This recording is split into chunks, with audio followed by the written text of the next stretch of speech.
Micro finance scam వివాదంలో తనపై తప్పుడు ఆరోపణలు చేసిన అడ్వకేట్ సుబ్బారావుపై సింగర్ మంగ్లీ పంజాగుట్ట పోలీస్ స్టేషన్లో ఫిర్యాదు చేశారు. ఈ క్రమంలో పోలీసుల విచారణకు హాజరైన సుబ్బారావుకు బ్రీత్ ఎనలైజర్ టెస్టులో పాజిటివ్ రావడంతో స్టేషన్ వద్ద కాసేపు హైడ్రామా నెలకొంది. సింగర్ మంగ్లీ కేసులో బాధితుల తరపున పిఎస్ కు వచ్చిన అడ్వకేట్ సుబ్బారావు మద్యం సేవించారనే అనుమానంతో పోలీసులు పరీక్షించగా 27% రీడింగ్ నమోదైంది. వివరణ విషయంలో ఆయన పోలీసులతో వాదనకు దిగారు.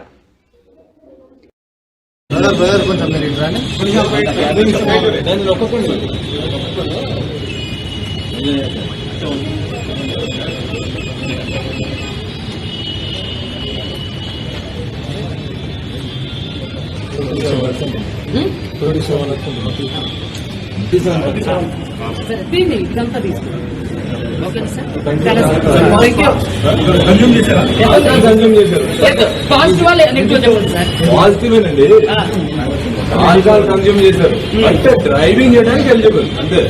ఇది చూడండి, ఇది కేవలం కూడా భయపెట్టే మభ్యపెట్టే ప్రయత్నాలు ఇవన్నీ కూడా సార్, ఇవన్నీ కూడా భయపెట్టి మభ్యపెట్టే లీగల్ ప్రొసీజర్ కానీ వెళ్తాం సార్. మీరు మీడియా వాళ్ళు కూడా ఇక్కడ అది ఎంత అవమానం అండి. 35 ఎబవ్ ఉండాలి. డ్రైవింగ్ గురించి మాట్లాడు, నేను చెప్పాను కదా. అంటే ఇది దీంట్లో ఇది పక్కదారి పట్టించడానికి అంతే కదా సార్. ఆల్కహాల్ టెస్ట్ అనేది కరెక్ట్ కాదండి.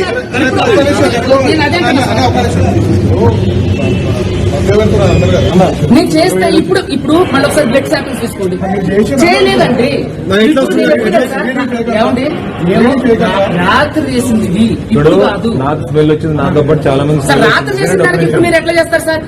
నన్ను బలవంతంగా ఎట్లా మీరు ఇప్పుడు నేను డ్రంక్ అండ్ డ్రైవ్ ఏమైనా చేసిన? నేను ఏమన్నా బైక్ మీరు ఎందుకు మరి నాకు ఒక అడ్వకేట్ ని మీరు ఎందుకు ఆల్కహాల్ టెస్ట్ చేశారు? ఎందుకు చేశారు సార్? నేను చేయమలేదే. మీరు పట్టించి నా వెనకాల పోలీసులు పెట్టి మరి బాధితులు ఇప్పుడు తాగాను. నేను కూడా లీగల్ సార్, నేను కూడా లీగల్